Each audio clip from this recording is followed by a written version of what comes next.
There is a weeping that only the night witnesses. It is a quiet, heavy sorrow. It is the tears that fall when the rest of the world is asleep, when the house is completely still, when the screens are dark and you are left alone with the weight of your own heart. Chosen one, I know you have been crying. I know the pillow has caught the tears and you hid from everyone else. You smile during the day. You carry the burdens of others. You pretend that you are strong, but at night the strength fades. The armor comes off and the silent questions begin to pour out in the dark. Why is the path so heavy? Why does the silence feel so cold? Has God forgotten the promises He made to me? Chosen one, I want you to take a deep breath and listen to these words. You are sitting in the quiet of your room, looking at the ceiling. The clock is ticking on the wall, and each tick feels like a reminder of the time that has passed, the years that have gone by. Without the breakthrough you prayed for, you feel a sudden ache in your chest, a physical tightness that comes when the sorrow is too deep for words. You find yourself scrolling through old photos on your phone, looking at your own face. From years ago, you see a smile that was genuine. You see eyes that were bright with hope. And you ask yourself, when did that light leave my eyes? When did the laughter become a mask you have to put on? You look at the social media posts of people you used to know. You see them celebrating their promotions. You see them building beautiful families. You see them traveling, stepping into their dreams, moving forward, while you feel as if you are standing still in the shadows.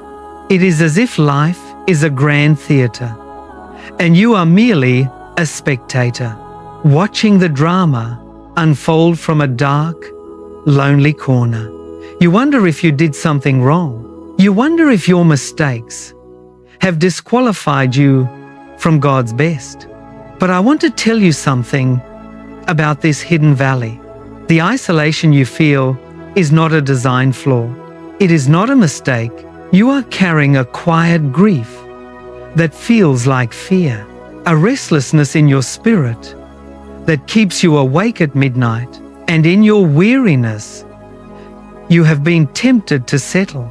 As C.S. Lewis once wrote, we are half-hearted creatures.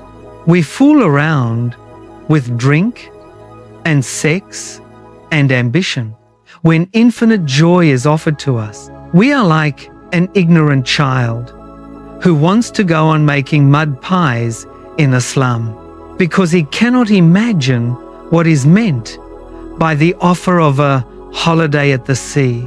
Chosen one, you have been trying to make mud pies in the slum. You have been tempted to settle for shallow comforts. You have thought about going back to old habits just to dull the pain.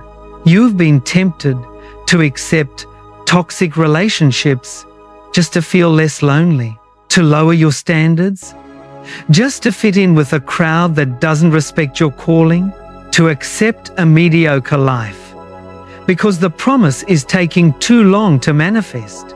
But God, in His great love, has blocked those paths. He has closed the doors to the old toxic connections. He has made you uncomfortable in the slum. He has kept you set apart in this quiet place of weeping. Not because He wants to punish you, not because He wants to see you suffer, but because He is preparing you for the holiday at the sea. He loves you too much to let you settle for mud pies when He has prepared an inheritance of eternal glory for you. The enemy wants you to believe that your tears are proof of defeat. He wants you to think that your story ends here in the dark. He whispers that God has forgotten you. He tells you that the silence of heaven is a slammed and double-bolted door. You pray and you hear nothing. You knock and there is no answer. You look at the brass heavens and the iron earth, and you begin to believe that you have been locked out of the Father's house. But hear me today, chosen one. The door is not locked. The Master has not forgotten you. He's working inside the house. If a surgeon is silent during an operation, it is not because he has left the room. It is because he is doing a work of absolute precision. He has heard every sigh that escaped your lips when you thought you were alone. He has counted every single tear that stained your pillow. He is not deaf to your cry. He is not blind to your pain. He has been silent because he is preparing something so vast, so beautiful, that it will make you smile again. Not a temporary smile, not a mask to hide the sorrow, but a deep, overflowing joy that will make the memory of this valley fade like a morning mist. Chosen one, if you can feel the warmth of his presence returning, if you believe that your night of weeping is ending, I want you to make a declaration of faith right now. Do not wait for the morning to come. Do not wait for the circumstances to change. Speak to the spiritual realm. Leave a comment below and type exactly, "I will not settle." Let the angels witness your expectation. Let the enemy hear your resolve. Your weeping has been your holy seed, and the harvest is about to break forth. We are going to open the ancient pages to show you exactly why the silence had to be so deep and why the joy will be so sudden. Prepare your heart. The dawn is breaking. Your restoration has already begun. Chosen one, let us speak honestly about the weight you have been carrying. It is one thing to suffer. It is another thing to suffer while being completely misunderstood. During the day, you walk among people who think they know you. They see your quietness and they call it pride. They see your distance and they assume you are cold. They do not know that your silence is not a wall to keep them out. It is a sanctuary, protecting what is left of your broken spirit. It is exhausting, is it not? To have to explain your pain to people who have never known the valley, to wear a mask of strength, because the world has no room for your weakness. You feel a constant pressure to perform, to smile, to prove that you are okay. But the truth is, you are not okay. Your heart is tired. Your spirit is weary, and you are carrying a sadness that has settled deep into your bones. There was a man who understood this physical weight of sorrow, a man who studied in the quiet, prestigious chambers of Oxford University. His name was C.S. Lewis. He was a master of words, a brilliant defender of the faith. Yet, when the storm of grief hit his own life, he did not write academic theories. He did not write theological arguments. He sat in the dark and wrote about the raw, trembling reality of pain. In his most honest journal, A Grief Observed, Lewis penned these words, which have comforted millions of aching souls. No one ever told me that grief felt so like fear. I am not afraid. But the sensation is like being afraid. The same fluttering in the stomach, the same restlessness, the yawning. I keep on swallowing. Read those words again. Chosen one. Grief felt so like fear. Have you felt that fluttering in your stomach at midnight? Have you felt that sudden, inexplicable panic in your chest? When you think about the future, when you wonder if you will always feel this empty, Lewis was not describing a lack of faith. He was describing the human condition. He was validating the fact that when the soul is broken, the body feels it. Your restlessness, your fatigue, your constant yawning and sighing, these are not signs that God has abandoned you. They are not signs that you are failing the test. They are simply the evidence that you are human. You are a vessel of clay, carrying an eternal treasure. And sometimes the clay cracks under the weight. It is okay to tremble, chosen one. Your trembling does not scare God.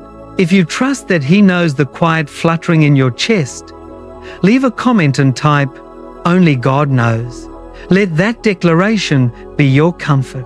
In the ancient scriptures, in Psalm chapter 30, verse 5, we find a promise that was written for nights exactly like this one. The psalmist writes, "Weeping may endure for a night, but joy comes in the morning." I want you to look closely at the words used here. In the original Hebrew, the word for endure means to lodge, like a traveler who rents a room for a single night. Sorrow is only a temporary guest. It has packed its bags. It does not own the house of your heart. It is only allowed to stay until the dawn. But the word for joy is different. Joy is not a guest. Joy is the rightful owner who arrives in the morning to claim the property. You have been hosting sorrow for what feels like a very long night, a night that has lasted months, perhaps even years. But the lease of that sorrow has expired. The dawn is beginning to break over your horizon. Chosen one, do not let the enemy convince you that the night is permanent. Do not let him tell you that the darkness is your new home. The fluttering in your stomach is about to be replaced by a heartbeat of hope. The swallowing of tears is about to be replaced by a song of deliverance. You have survived the dark. You have kept the faith when the heavens were silent. And now, the morning is coming. And with the morning comes the joy that was promised to you. Let the weight fall from your shoulders. Let the tears flow, if they must. But know with absolute certainty that the traveler of sorrow, 5, is leaving, and the King of joy is standing at the door. Chosen one, if you are still here, listening to this voice in the quiet of the night, I want to pause for a moment, because your presence at this point of the message is a sign. It tells me that your spirit is responding to the truth. You have not scrolled away because you know that this is not entertainment. This is a sanctuary. And if you are still with me, I want to ask you to do something of great spiritual significance. I want you to seal this moment. In the physical world, do not just let these words pass through your mind. Let them be recorded in the heavens. If you are still here, leave a comment below and write, "Exactly, I am ready." By typing these words, you are declaring to the spiritual realm that you are no longer accepting the lies of the enemy. You are declaring that you are ready for the morning, ready for the restoration, ready for the joy that is rightfully yours. Take a moment and write it now. Now, let us look deeper into the purpose of your pain, because you must understand that the valley of weeping is not a place of waste. When you are in the furnace, the heat is intense. If you look at the fire, you might think it is designed to destroy you. If you look at the pressure, you might believe you are being crushed. But think of a potter shaping a beautiful vessel of clay. He does not leave the clay on the shelf where it remains soft and useless. He places it in the heart of the fiery kiln. If the clay had a voice, it would cry out in agony. It would ask, "Why are you burning me?" It would wonder if the potter had turned against it. But the potter knows that without the fire, the vessel will never hold water. Without the heat, it will remain fragile, easily broken by the slightest touch. The fire is not there to destroy the vessel. The fire is there to make it permanent, to give it strength, to give it shape, to make it fit for the master's table. C.S. Lewis, who spent his life analyzing the mysteries of the human soul, understood this process of refining better than most. He lived through the horrors of the First World War. He felt the cold, damp trenches and saw the fragility of human life. And later in his life, he wrote a simple yet revolutionary truth, a truth that reframes every struggle you have ever faced. In his writings, Lewis wrote these words: "Hardships often prepare ordinary people for an extraordinary destiny. Let that truth sink into your spirit, chosen one. Hardships often prepare ordinary people for an extraordinary destiny." You have been wondering why your hardships have been so heavy, why you had to face battles that others never had to fight, why you had to carry a weight of loneliness that seemed unfair. The answer is found in the size of your destiny. If you were called to an ordinary life, you would have faced ordinary trials. If you were meant to be just another face in the crowd, the enemy would not have attacked you so fiercely. The furnace would not have been heated so hot. But you, chosen one, are not ordinary. You have been set apart for an extraordinary purpose. The weight of your preparation is directly proportional to the weight of your calling. You cannot carry a heavy crown with a weak neck. You cannot hold the glory of the new season without the strength forged in the old one. Every tear you cried in the dark was a lesson in endurance. Every silent night was a building block of spiritual authority. God was not ignoring you. He was strengthening your foundation. He was making sure that when He lifts you up, you will not fall. When He pours out His blessings, you will not be crushed by the weight of them. The hardship was not a sign that you were disqualified. It was the seal of your training. You are coming out of the furnace, chosen one, and you are not coming out smelling like smoke. You are coming out as gold, refined, strengthened, purified, ready for the destiny that was written for you before the foundation of the world. Hold your head high. The training is almost over, and the promotion is at hand. Chosen one. We must now speak of the transition, the moment when the training ends and the reality of the new season begins. Many people stay in the valley long after the storm has passed, not because they love the storm, but because they have forgotten how to walk in the sunshine. They have become accustomed to the dark. Their eyes have adjusted to the shadows, and when the light finally shines, it hurts their eyes. I need to warn you today of a subtle trap of the enemy, the trap of holding on to your grief. Sometimes sorrow becomes a comfortable room. You know the layout of it. You know where the pain sits. And you begin to build your identity around your brokenness. You introduce yourself as the one who was abandoned, the one who was rejected, the one who suffered. But God is telling you today that it is time to pack your bags and leave that room behind. He does not want you to remain in the cemetery of your past. In the book of the prophet Isaiah, chapter 43, verse 19, the Creator of the universe speaks directly to your transition.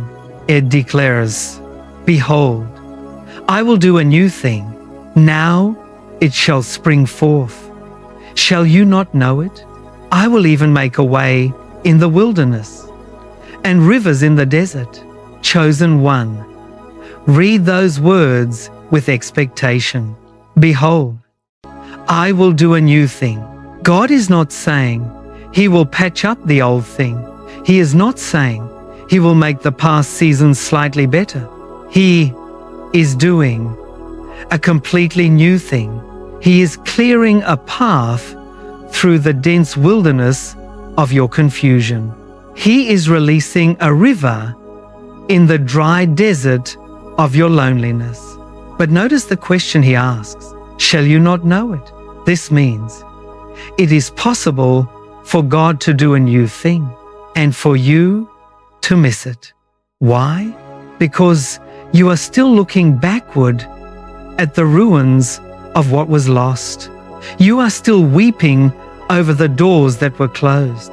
Instead of stepping through the gate that He has opened before you today, you must release the ashes. Chosen one, you cannot receive the beauty while your hands are full of the dust of yesterday. Let us look at the metaphor of the seed. A seed is small, hard, and self-contained. But if it wants to fulfill its destiny, it must be buried in the dark, cold dirt. To the seed, being buried feels like death. It is surrounded by heavy soil. It is completely isolated from the light. And then the worst happens. Its outer shell begins to crack. The breaking of the shell is painful. It is the destruction of everything the seed was. If the seed could think, it would believe it was being destroyed. It would cry out, "I am breaking. My life is ending." But that breaking is not the end. It is the beginning. It is the only way for the life inside to break through. It is the only way for the green sprout to push through the heavy soil and reach up toward the warmth of the sun. Chosen one, your weeping season was the cracking of the shell.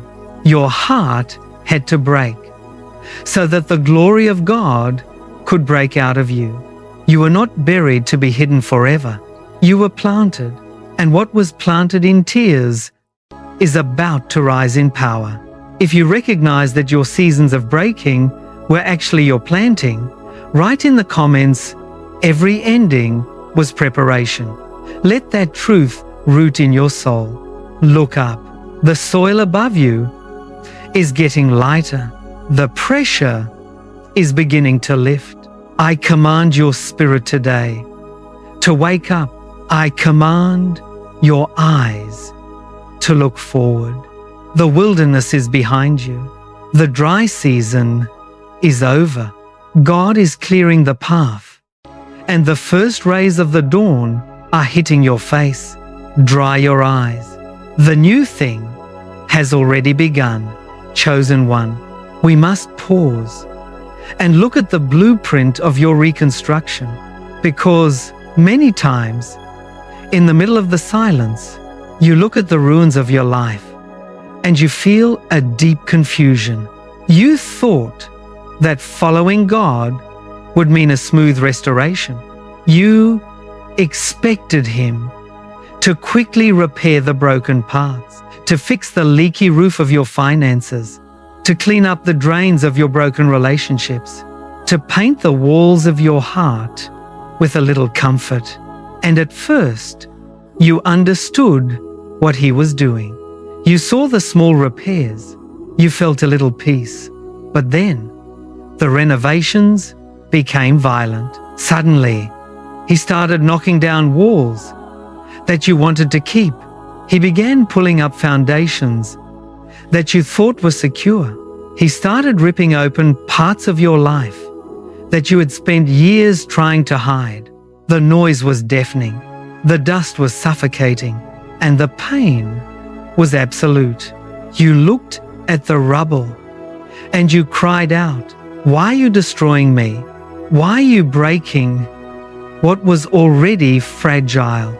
You thought he was a bad architect. You thought he had made a mistake and left you in ruins. But you did not see the blueprints. C.S. Lewis, in his masterwork, Mere Christianity, wrote a passage that explains this painful renovation of the soul. He wrote these words, which I want you to carry in your spirit. Imagine yourself as a living house. God comes in to rebuild that house. At first, perhaps you can understand what he is doing. He is getting the drains right and stopping the leaks in the roof and so on. You knew that those jobs needed doing, and so you are not surprised. But presently, he starts knocking the house about in a way that hurts abominably and does not seem to make any sense. What on earth is he up to? The explanation is that he is building quite a different house from the one you thought of, throwing out a new wing here, putting on an extra floor there, running up towers, making courtyards. You thought you were being made into a decent little cottage, but he is building a palace. He intends to come and live in it himself. Read those words again. Chosen one. You thought you were being made into a decent little cottage, but he is building a palace. The reason the pain has been so intense, the reason the silence has lasted so long, is because God is not building a cottage. A cottage can be built in a few weeks. A cottage has thin walls, low ceilings, and is designed for a simple life. But you, chosen one, have an extraordinary calling. You are not meant to be a small, hidden cottage in the woods. You are being built into a palace, a temple of the living God, a place of high towers, where you can see the enemy coming from afar, a place of wide courtyards, where others can find refuge and healing. And yes, the knocking about hurts abominably. When he breaks a toxic habit, it feels like he's ripping out a load-bearing wall. When he separates you from old friends, it feels like he is tearing down a wing of the house. When he allows you to feel the emptiness of your own strength, it is because he's digging the foundation deeper into the rock. Because a palace cannot stand on shallow soil. It requires deep, silent, painful digging. In the scriptures, in the letter to the Ephesians, chapter 2, verse 22, we find the spiritual reality of this building process. It is written, "In whom ye also are builded together for an habitation of God through the Spirit." Chosen one. You are being built to be a habitation, a home for the Holy Spirit. The architect has not abandoned the construction site. He has not left you in ruins. The dust will settle. The noise of the hammers will stop. And when the scaffolding is finally taken down, you will look at yourself and you will not see the broken cottage of your past. You will see a palace, a vessel of honor, strong, beautiful, unshakable. If you can feel the architect reshaping your life today, leave a comment and write, "I feel it." Let that declaration be your anchor, and you will look at the architect with tears of gratitude, and you will realize that every blow of the hammer was a gesture of his love. Every broken wall was a preparation for his glory. The renovations are almost complete. The owner is ready to move in, and when he does, he will fill every room with his light. Chosen one, we have reached the peak of the mountain, the place where the valley of weeping is finally left behind. You must realize that God is not a distant ruler who simply watches your pain from a cold, golden throne. He does not send a messenger to tell you to stop crying. He does not write a cold decree from a distance. When a child is weeping, a loving father does not stand across the room and shout instructions. He walks over, he kneels down, he looks into the child's eyes, and he uses his own hand to wipe the tears away. This is the ultimate, most intimate picture of divine love, and it is the promise that is written for you. In the final pages of the ancient scriptures, in Revelation chapter 21, verse 4, we find the ultimate promise of restoration. It is written, "And God shall wipe away all tears from their eyes, and there shall be no more death, neither sorrow nor crying, neither shall there be any more pain, for the former things are passed away." Chosen one, feel the power of that declaration. "And God shall wipe away all tears from their eyes." Not some of them, not just the big ones, all of them, the tears of disappointment, when the door was slammed in your face, the tears of loneliness, when you felt completely abandoned by everyone, the tears of exhaustion, when you thought you couldn't take another step. The scripture says, "The former things are passed away." The valley of weeping is becoming a former thing. The silent grief is a former thing. The pain you carried in your chest is passed away. It has no legal right to follow you into the new land. C.S. Lewis, who knew the deep agony of loss, who watched his beloved wife, Joy, suffer and die from cancer, felt the absolute devastation of a broken heart. If anyone had the right to remain in the valley of sorrow, it was him. Yet, as he looked beyond the immediate grief, as he looked through the lens of eternity, he saw a truth that shattered the darkness of his loss. In his letters, Lewis wrote a sentence that has become a beacon of hope for every soul standing at the edge of transition. He wrote, "There are far, far better things ahead than any we leave behind." Let those words echo in your mind, chosen one. There are far, far better things ahead than any we leave behind. The enemy wants you to focus on what you left behind. He wants you to obsess over the years that were stolen, the relationships that broke, the dreams that died in the valley. But Lewis is reminding you, and God is declaring to you today, that the future is infinitely greater than the past. The joy of what is coming will make the pain of what is gone fade away completely. You are not stepping into a season of survival. You are stepping into a season of revival. The things God is about to give you are far better than the things He allowed to be taken. The peace He is releasing is deeper than the anxiety you endured. The connections He is bringing are truer than the ones that walked away. The smile that is returning to your face will be brighter than the one you lost.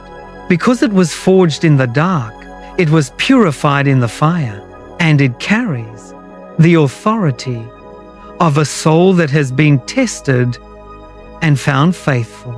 Chosen one, the victory is here. The tears are being wiped away, and the glory of the Lord is rising upon you.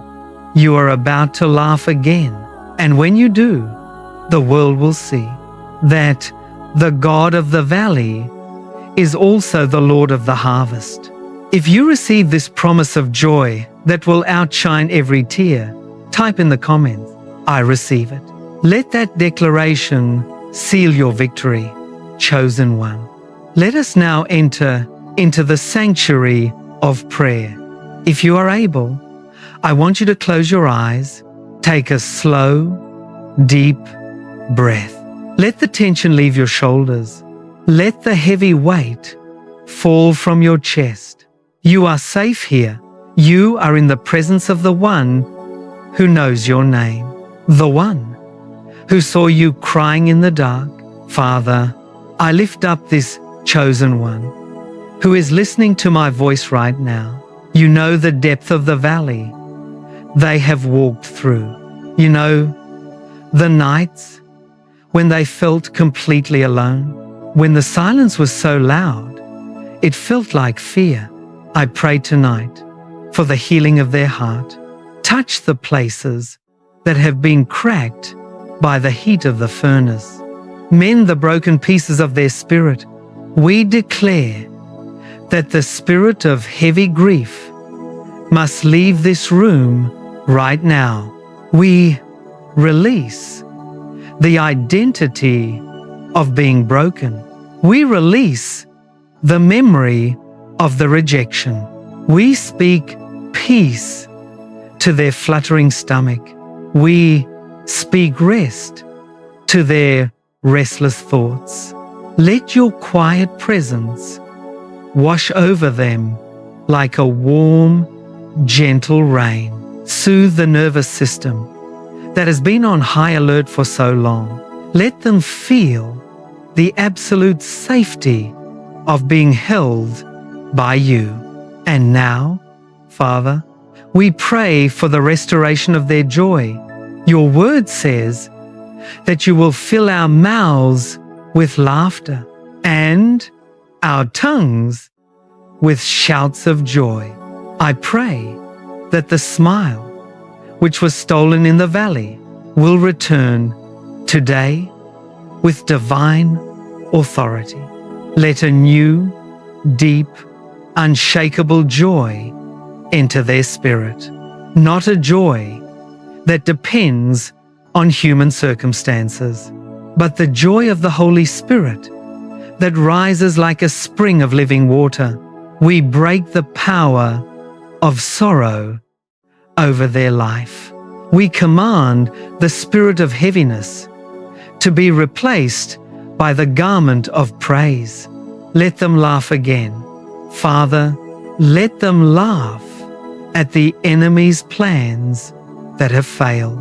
Let them laugh with the freedom of a child who knows they are protected. We establish their spiritual authority today. No more hiding in the shadows. No more living as a spectator. They are stepping into the light of their calling, and they are stepping into the joy of their restoration. Chosen one, feel the quiet landing of this peace. The storm is fully over. The winds have died down. The waves have become still. You are standing on the shore of a new season. The morning light is warm on your face, and the shadow of the valley is fading behind you. You can rest now. You do not have to fight anymore. The battle has already been won by the Lord. Under the shadow of His wings, you will find your refuge. Your sanctuary is secure. The house of your heart is no longer occupied by sorrow. It has been swept clean, and it is filled with the presence of the King. I pronounce a blessing of laughter and strength over you today. May the Lord bless you and keep you. May He make His face shine upon you and be gracious to you. May He lift up His countenance upon you and give you peace.